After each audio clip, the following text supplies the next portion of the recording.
Hello, this is For the Masses podcast. Today we are back from a long hiatus with a topic which is much derided, often seems very obscure, often sounds a lot like this. Hegel, Hegel. Hegel, Hegel, Hegel, Hegel. Hegel, Hegel, Hegel, Hegel, Hegel. Hegel, Hegel, Hegel, Hegel. Hegel! Hegel, Hegel, Hegel.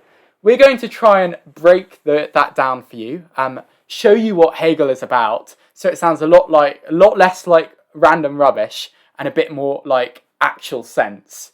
I'm here today with Vijay. Say hello. Hello. And me. And we have both recently read some Hegel. Vijay, what book have you read on Hegel, by Hegel? This feels like show and tell. Well, I've recently read, and I'm still reading, I don't think we'll ever really stop reading, The Phenomenology of the Spirit. Which is a book by Hegel, one of the only two that he did actually write. The other books are sort of a series of lectures. And why did you choose to read The Phenomenology of Spirit? Why did you choose to lug through what seems to many like sort of quite an obscure and nonsensical piece of words? Well, I mean, the reason I came to The Phenomenology of the Spirit actually is quite roundabout, because I was studying pragmatism, looking into pragmatism, and realised that the kind of essential pragmatist conclusion is a kind of epistemological nihilism. We can describe the entities we call humans and how they come to have tendencies to make certain kinds of utterances over other kinds of utterances, but can't really explain any principle behind that. That, of course, took me to postmodernism. You'll recognise that kind of sense that there is no possible knowledge, everything is arbitrary in postmodern discourse, and postmodern philosophers draw very heavily on Hegel. So I come to Hegel, and I come to Phenomenology of the Spirit, and I open the introduction, and he begins his seminal work by saying, we've got knowledge wrong, guys. We've completely confused knowledge. People who say we've got to come to know something immediately doom the project of knowledge at all. Because of course, and yeah, this is a brilliant insight, as soon as you have to say, I'm going to come to know something, you immediately posit it as other to you, and then can only know it through a medium. You can only ever gain knowledge of it, which is mediated knowledge. So just to clarify this, when you come to know something, what do you mean by that? Just for some listeners who might not be familiar with that term. I mean, when we say come to know something in this context, what I think Hegel's talking about is just the general principle of the acquisition of knowledge, and more specifically, acquisition of knowledge about something called the thing in itself. Which is a Kantian term, which means... The Kantian term, which means, essentially, the object that bears out or exists underneath all of the myriad appearances of the world. Which to many non-philosophers out there might seem like quite a roundabout way, quite maybe an abnormal way to get into things. But Vijay is a philosopher, as we all know. I, meanwhile, a historian, political scientist, have read a different Hegel. Hegel called The Philosophy of History. This is not actually a book that Hegel wrote. It's actually a series of lectures which Hegel gave. As a result, it has a lot of meanderings in. It has a lot of sort of dead ends in it, and it is in fact quite difficult, as with many Hegel things, to get your head around. But the essence of the philosophy of history is this idea that history is directional, and this is sort of why I'm quite interested in Hegel. I think that this idea that we are moving towards an end goal is something that I've been very interested in, intellectually speaking. I read Francis Fukuyama's book, The End of History, where Fukuyama argues that we are all reaching this very happy ending in terms of liberal democracy, and we're all going to jump about and sort of smile in a happy unison. Well, at least that's one sort of interpretation of Francis Fukuyama. And although I didn't necessarily agree with Francis Fukuyama's triumphalism, I did sort of get this idea that once you have got an idea that is better than others, it's quite hard. For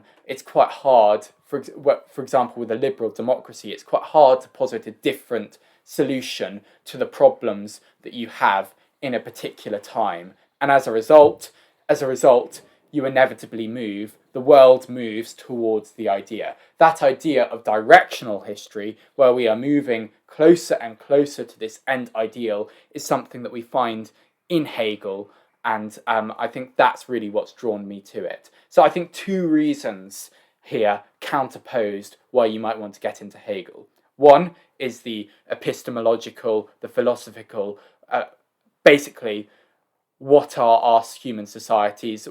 How do we gain knowledge within our human societies? The other element of Hegel is this idea of history and politics, and this idea of us moving as this sort of human society towards an end goal. Now we're going to quickly run through what is actually contained within these books. I'm going to start with the philosophy of history.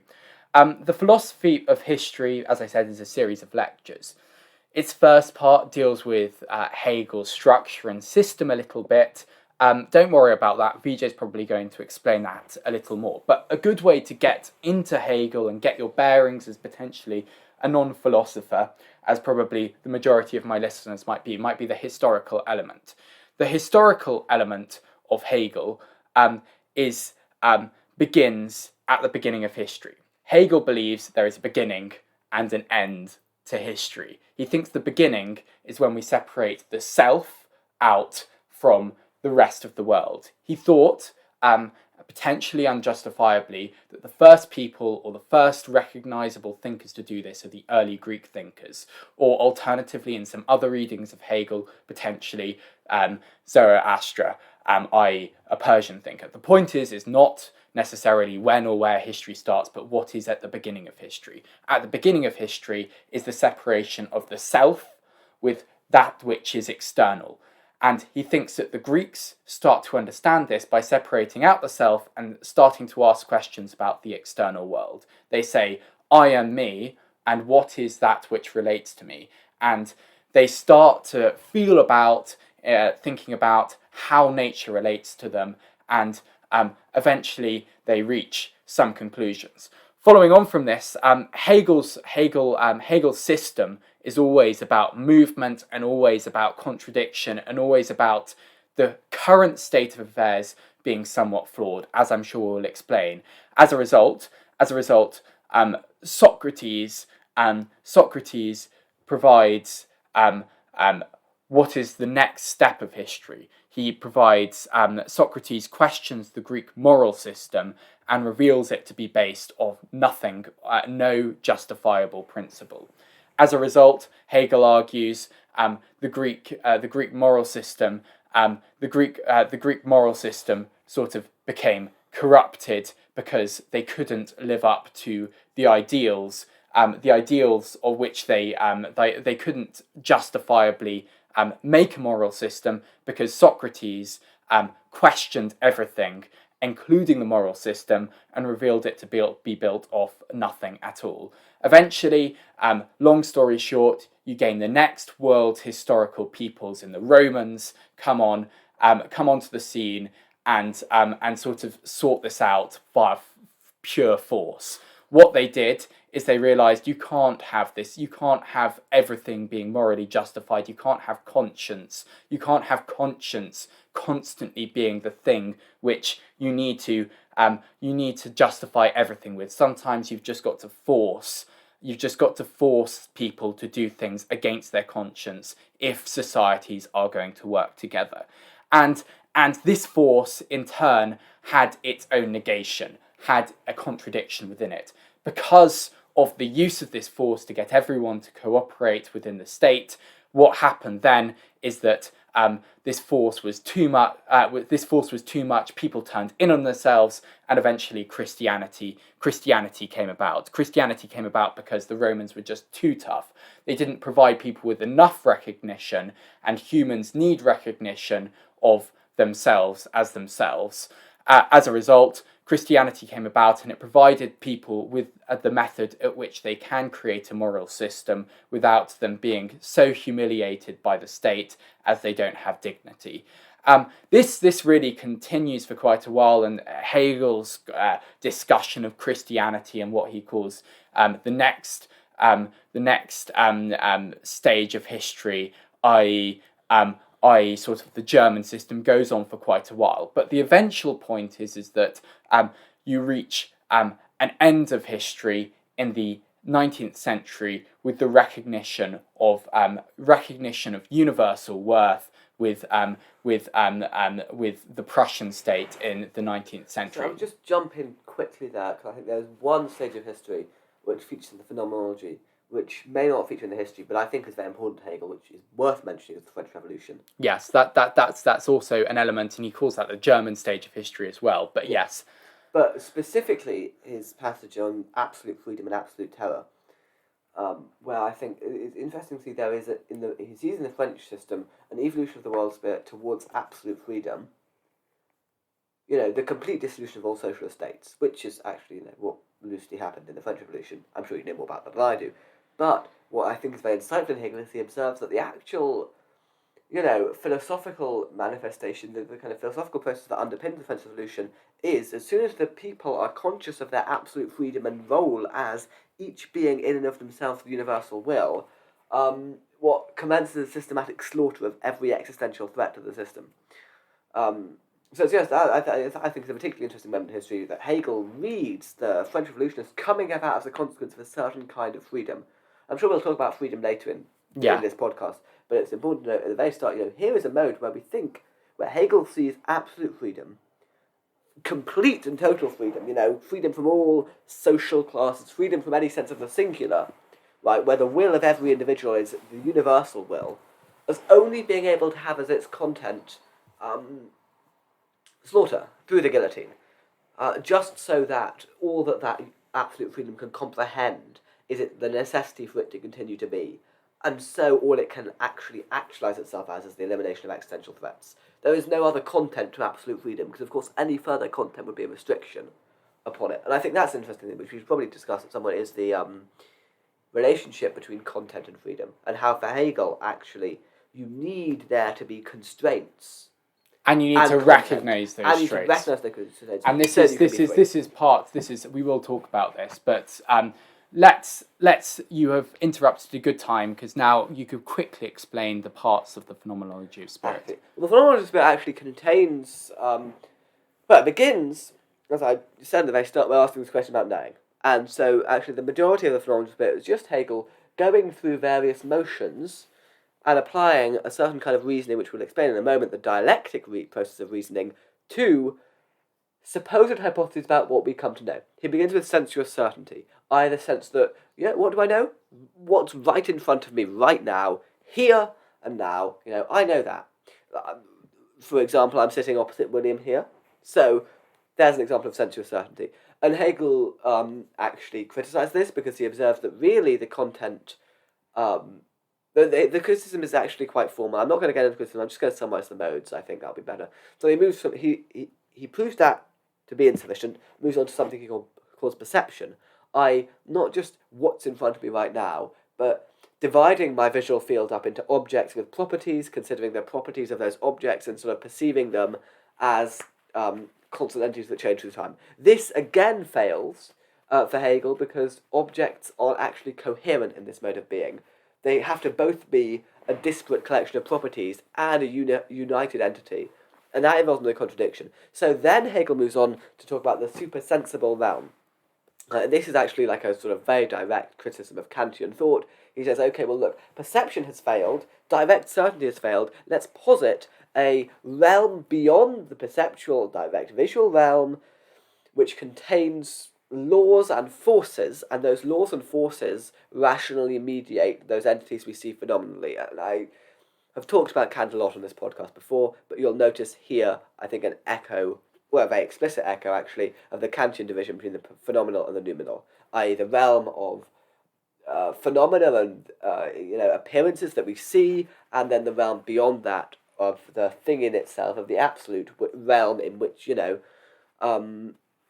everything has processes move rationally. Right. This again fails for Hegel because he observes that you start to have to talk about infinities of laws. That gets quite technical as well, but let's set aside. And so he returns to self-consciousness, right? Because for Hegel, actually, look here, he negates, as it were, this entire preceding discussion about how can we find certainty looking at the world around us, and says, no, let's go back, let's begin with the self, and let's say, here I am looking at you, and that you is me. And that's a dyadic construction, which is very important in Hegel, and we'll see it recurring later in Geist. Two-part. Two-part, yeah. Two-part. Self-consciousness for Hegel is not an I-I relation, it's an I-you relation. But subjective, objective. Yes, of course the you and the I are the same entity, but nevertheless divided as the subject and the object. Right. And then Hegel will explore the motions of self-consciousness, and that goes on in quite a great deal of detail. But he criticizes various, poor ways of conceiving of this, but ends up talking about reason. And reason for Hegel is this big, serious thing. Reason is self-consciousness coming to be aware of the fact that everything has actuality only for it. Now that seems quite technical, but the basic idea is the world properly understood is only actual for you. Everything that appears in front of you, William opposite me, the glasses on his left, they are only actual for me. So they are relational to you. They are relational to me, exactly. So you, as an individual, only needs to and only experiences the world as you, rather than in a universal form. Everything has actuality. For me just means, well, at least I interpret it to mean that the act, things are for self-consciousness, explicitly for self-consciousness, in the sense of being for itself or being in itself. Beings are for self-consciousness. And reason, Hegel thinks, is just coming to realise this. When we're being rational, we are coming to be aware of the fact that things are for self-consciousness. And hence, the Phenomenology of Spirit opens into a new chapter, that on reason. And here Hegel explores various, poor ways of conceiving of this way in which things are actual for us. He is very critical of Stoic philosophy. He criticises what I think of as loosely Kierkegaardian perspective of the unhappy consciousness, and he criticises skepticism. And those criticisms are something we could possibly return to. But he moves through all these various ways in which we should, because for Hegel it's important to understand, saying everything has actuality only for self-consciousness doesn't mean nothing is real, and alternatively doesn't mean everything is real. It involves quite a complex relation, actually, of being. And, again, we can talk about these things more detail. This is just a summary. Hegel resolves the contradictions involved in reason by positing spirit. And spirit, for Hegel, at least the way he writes, he introduces it first in the Phenomenology of Spirit as saying this: spirit is reason correctly coming to be aware of the way in which beings are actual for it. In essence, at least at this point, spirit is reason applied correctly. And then Hegel launches into a discussion of spirit, which actually mimics the historical process that William just outlined. So I will stop there because that is. That's sort of a summary, and also getting a sense of what Hegel basically is. And I think one thing that both Vijay and I think mentioned, but one thing that I think would be worth focusing on, central to Hegel, is change, how change works. Hegel, more than many philosophers, or almost any philosophers preceding him potentially, obviously not quite, but in the Western tradition, sort of puts this emphasis on change and opposes it to the static way in which many of sort of the early rationalists or earlier rationalists thought about philosophy. And I think the essential nugget of what this change looks like, and I'm just going to explain it before Vijay sort of fleshes it out a little bit, is that we have an idea. We have any idea. Let's say we are thinking about a cup, what a cup might be. We think about a cup relationally. We think about what is a cup. Well, it's certainly not a book, isn't it? As a result, As a result, you've got a definition or a partial limited definition of what a book is, what a cup is rather. As a result of this relational definition, you get a sense of what the cup is, but you don't get a full sense of what the cup is. And this is how Hegel thinks that ideas move. Hegel thinks that ideas move by realizing the finiteness, the limited nature of some of these definitions or any idea, because it does not relate to universally, it only relates in a limited sense. As a result, Hegel has this phrase that every idea, I can't quite remember the quotation, but I think it's something along the lines of every idea contains within it its negation. Is that right? I think that's basically it. That's the idea.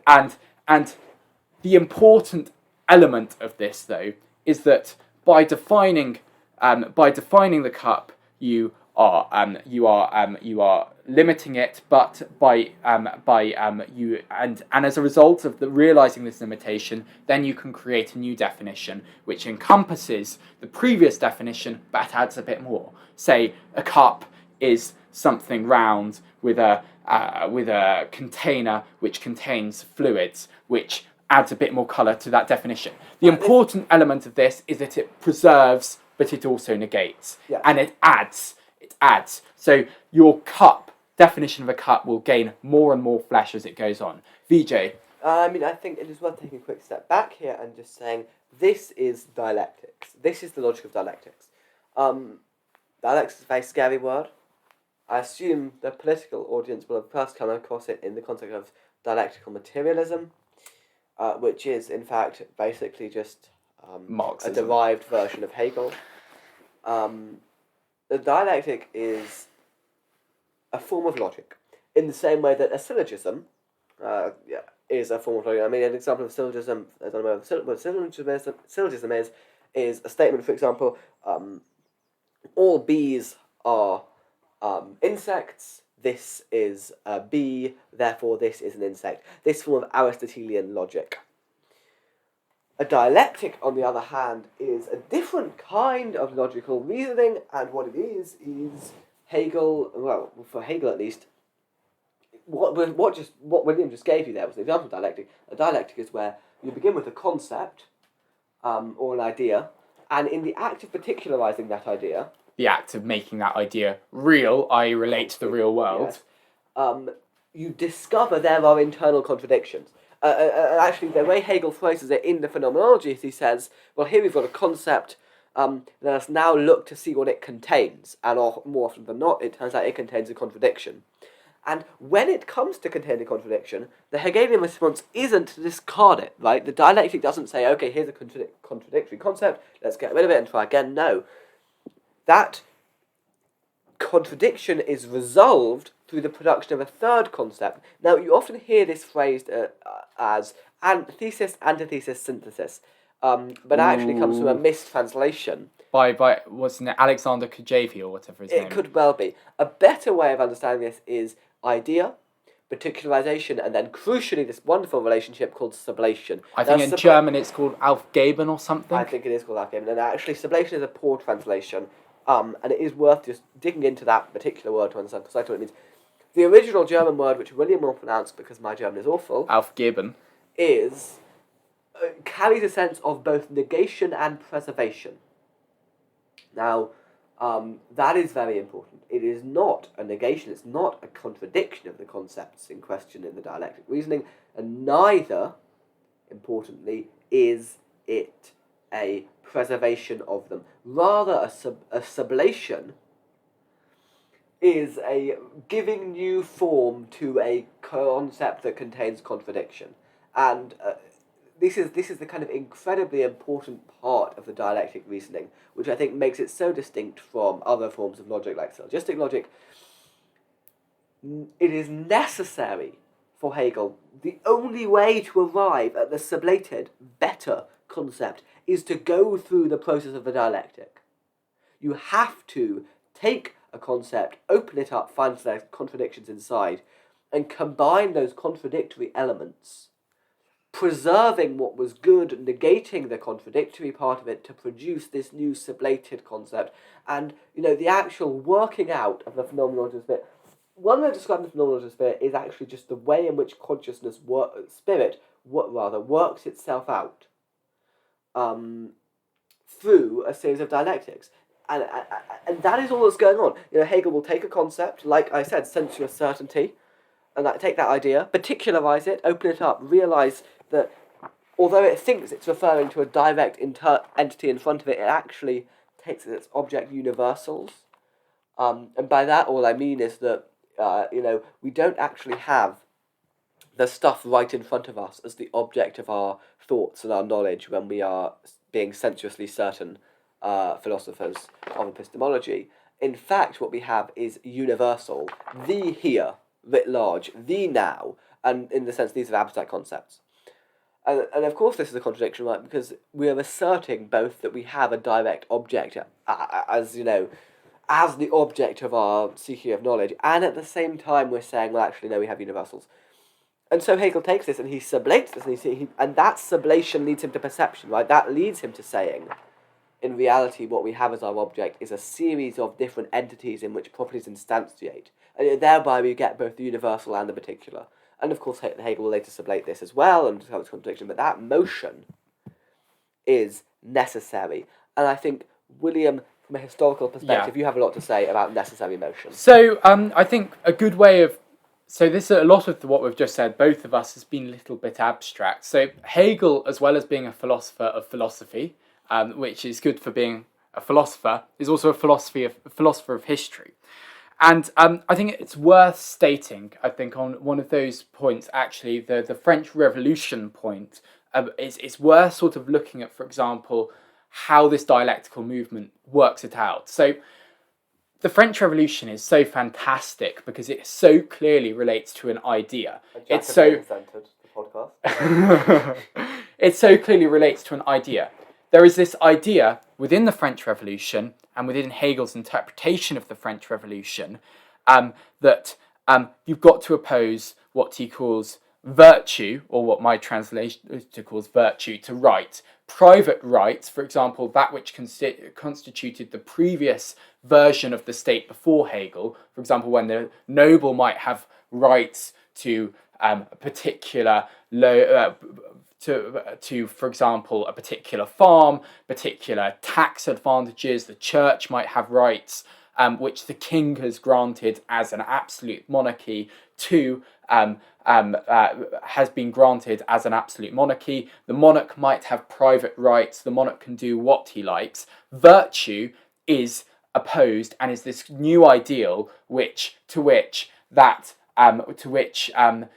right, i.e. private rights, are opposed. This idea that the state has to be based off virtue, the state has to be in everyone's interest, it has to be the collection of everyone's wills, because that's the universal will, because that's a greater recognition of each individual's subjective will, and therefore it gives greater freedom, because it gives a greater sense of it gives a greater sense of recognition of that self-consciousness of those individuals, because it gives everyone basic equality. Everyone has a right, everyone has recognition, because they have a stake in the state by virtue of the fact that it works for them in a very democratic sense.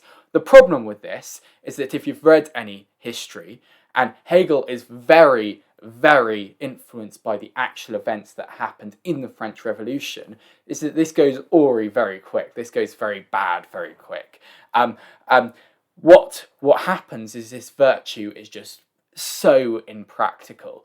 You realise that ordering someone to do something, or creating a calendar with 10 months each of like 30 and weeks of 10 days, etc., making everything uber rationalist, making everything justified by a principle, isn't actually the best way of running things. People get dissatisfied, other people feel as if the state doesn't represent them.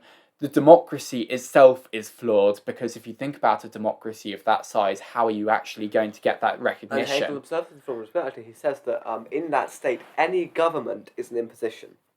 I think that captures the kind of transitional nature of governance in the period of the revolution, is explained in a sense by this Hegelian observation, which is that when you're really talking about the universal will Yeah. and the universal everything, which completely sublates individuality, any form of government is going to violate that universal will. Any form of government only comes about through force, and so can never Exactly. actually It can never represent virtue. It can never represent virtue. But of course, the virtue idea is not a stable So one it in is. and of itself. It is this recognition. It is this recognition that the French revolutionary system itself has a point, that virtue should be the basic of government, the basic principle, the fundamental principle of one of the fundamental principles of government. But that is not all it. That is not what it constitutes. It is not what it actually can or does is constituent And to actually, it. what's going on here for Hegel in an ideological sense is he sees intelligence as coming out of a specific kind of vanity, the vanity of the bourgeois class pre-revolution. And he paints a picture of increasing vanity, right? They realise, well, at least allegorically, that the interplay between wealth and state power and virtue and state power and all these things is actually completely empty of content. And he paints a picture of a kind of dissembling aristocrat who speaks very wittily about the contradictions in all things, and is in a sense admirable just because they're aware of that vanity and they're aware that essentially nothing supports the aristocratic class and their power other than vanity, because even that members of that class at this late point of the bourgeois system come to be aware of the arbitrariness of their state in the world. But he presents, if I just may, he presents the revolutionary spirit as discovering the crux of the matter. Now, this is an important term for Hegel, the crux of the matter, and what the revolutionary spirit discovers is the kind of reason, rationality, which underpins all of these changing, restless movements that constitute the vain aristocratic, powers that be, wandering around. You can sort of see here an image, right, of which Louis was it? Louis the 16th. Louis the 16th in his palace, being very vain and sort of foppish and decadent, and the revolutionary consciousness of reason as underpinning all of these odd, distorted forms coming to the fore and manifesting itself in revolution.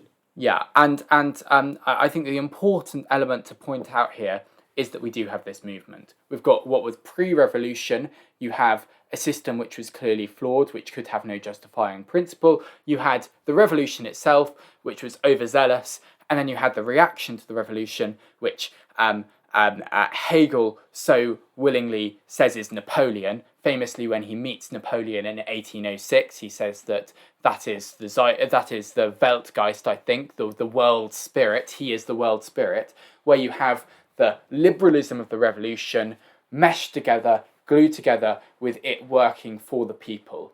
And there you have sort of a Hegelian dialectic.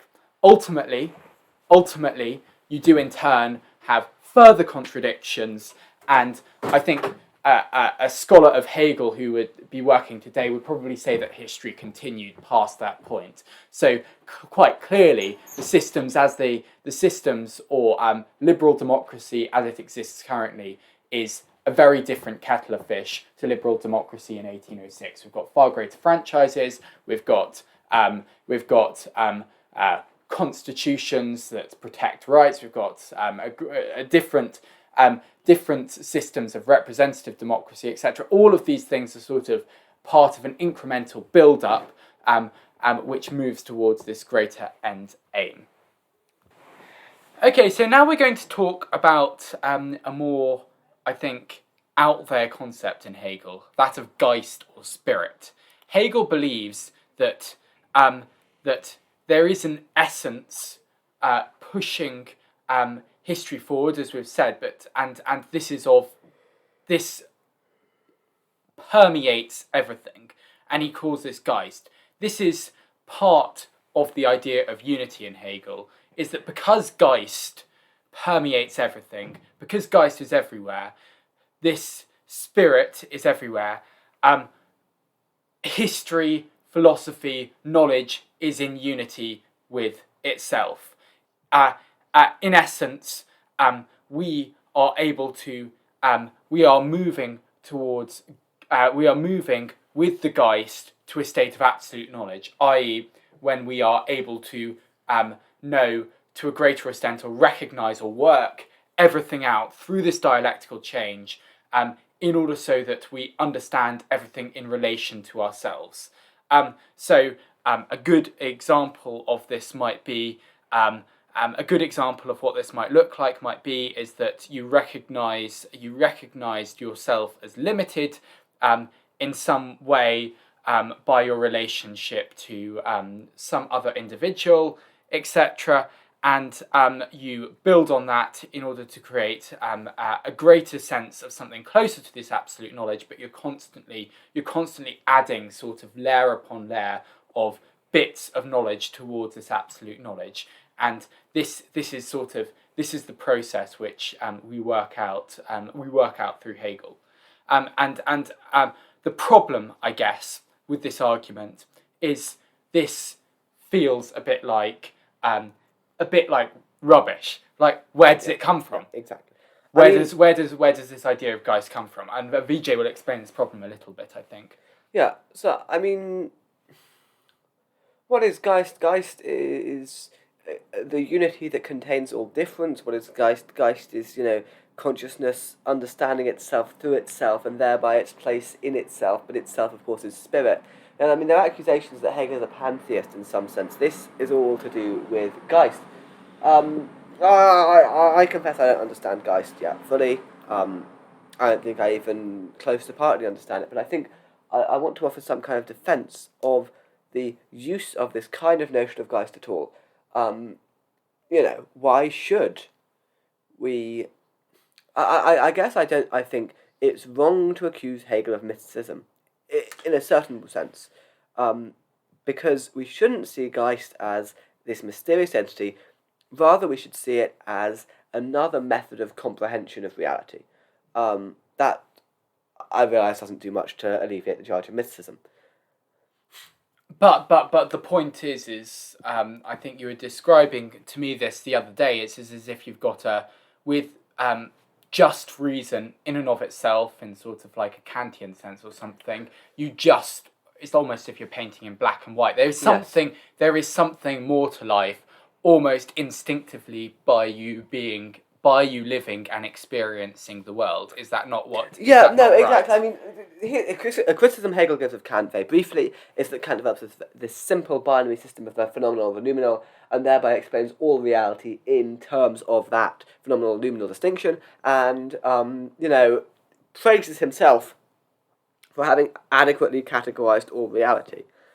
But of course, he only manages to do so by generating a system which specifically excludes a certain kind of difference. This is, I think, analogous to the way that Galileo, when he set out to perform natural science, deliberately bracketed the question of mind and soul and said, this is not the purview of science, and that has interesting consequences today in the kind of sphere of this new movement to be physicalists about the mind. But that's not particularly relevant to the question of Geist. I think what we want to understand about Geist is Hegel is attempting to incorporate differences into his conception of what the absolute is. Now, the hunt for the absolute, the hunt for the ground of reality, the hunt for the nature of the mind is a very, very perennial philosophical problem. And all that is going on in this situation with Geist is Hegel is trying to demonstrate that we can have a system which, an absolute, a foundation, a state of complete knowing, a Geist, the Geist as essence and substance that moves through changes, which doesn't exclude the changes themselves. So when Hegel describes his journey of history, the journey of history for Hegel is the unfolding of spirit, and by that he means it's the way in which spirit can, perform the dialectic as it were on itself. And I think that's brilliant, right? Because this is a way of saying that, look, the essence of reality, which philosophers have sought for a long time, it's not just Hegel who seeks this kind of sense of an essence. It's, all rationalists to some extent hunt for it. And, I mean, empiricists, although they disavow a, substance in a kind of some actual senses, nevertheless, I think they're still sort of seeking answers to these questions about knowledge and the foundations of knowledge and truth. Of course, exceptions exist.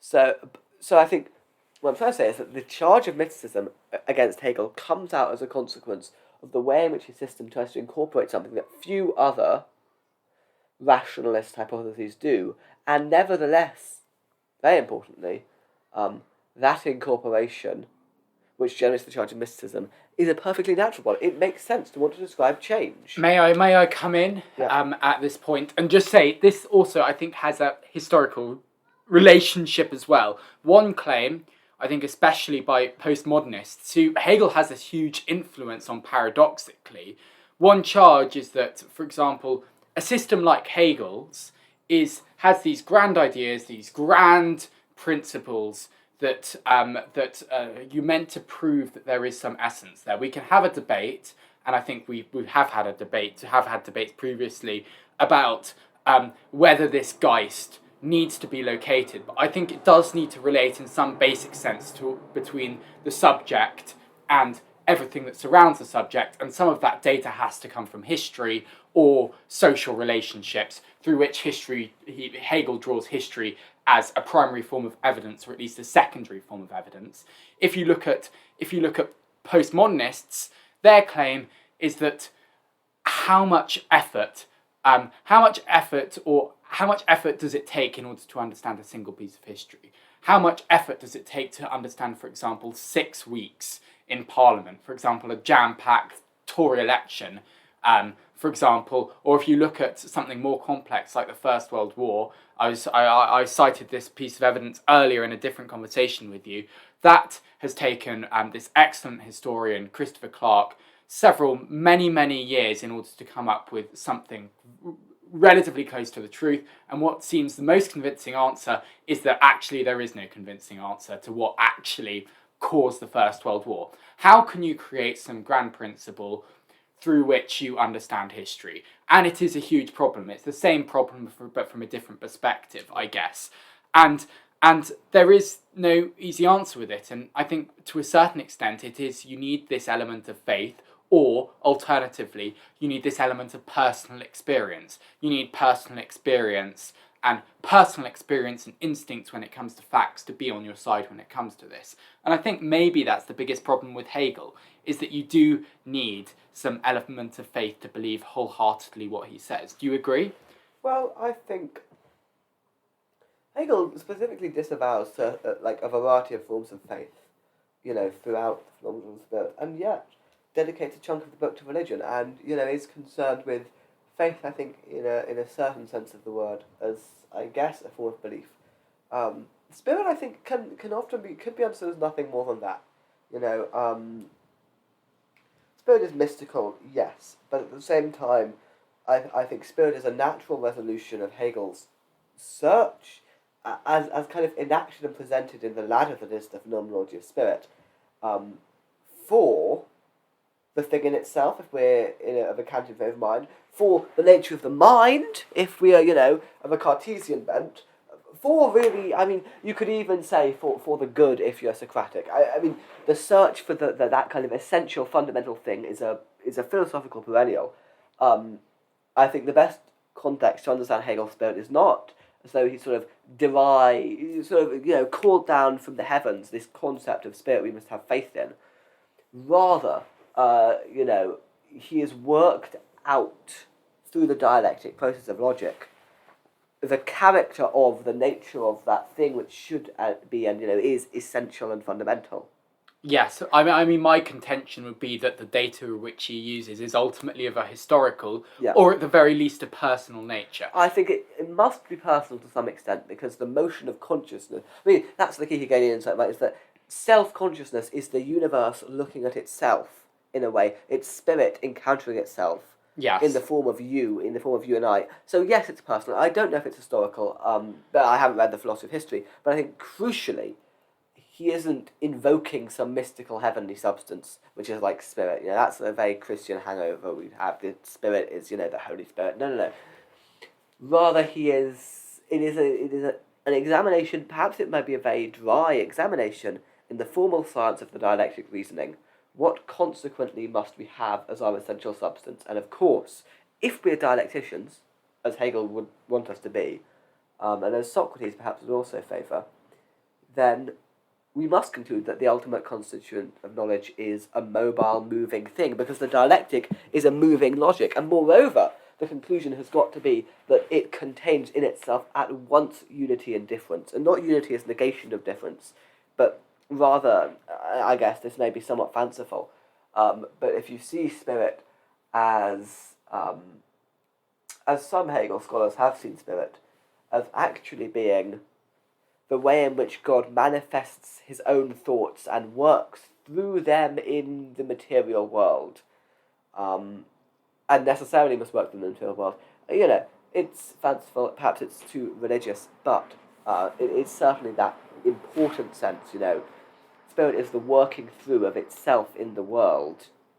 It is in motion, and, maybe, of course, that is mystical, but more so than most. A final point that I'll bring up, and then we'll wrap up this podcast, maybe you want to respond to it, is I just think this focus on unity, and unity, of course, unity contains its own negation, of course, everything, obviously a unity in the Hegelian sense must be qualified, but this unity, I think, at least from a historical perspective, is a sign of both the simultaneous strength and weakness of Hegelian ideas. I think if you've got to have, if history is a direction, you've got to have something all-encompassing and meaningful in order for it to have direction. The problem is that is also a weakness as well as a strength. Hegel has realised that's the only possible way in which that is possible, because otherwise all of history has to relate to all of history, or else there is no direction. Yeah. That is true. Mm-hmm. But, and here's the important but, I don't think there's that, or you have to spend so much time and so much effort in order to prove in a particular case whether Hegel's theory is true or not. And I don't think that Hegel's done that with the forces that he possessed at his time, and I'm not sure anyone can do that. Perhaps that's true, but I think it's also worth noting that, Newton discovered gravity, and did not then, when he was lifting apples up or walking upstairs, have to rigorously reprove gravity. I think perhaps it's enough to say with Hegel has shown that history is necessary, and history is the working through of spirit, and in no more of a mystical way than I take it than Newton would take on faith that gravity continues to work, we can take it on faith that the necessary motion of spirit continues to be necessary and continues to move. Okay, well, this has been a fascinating conversation with Vijay Keshav, and we are happy to be back, the For the Masses podcast, after our hiatus. See you next time, and goodbye from me, and goodbye. Goodbye from me. Thank you. Bye.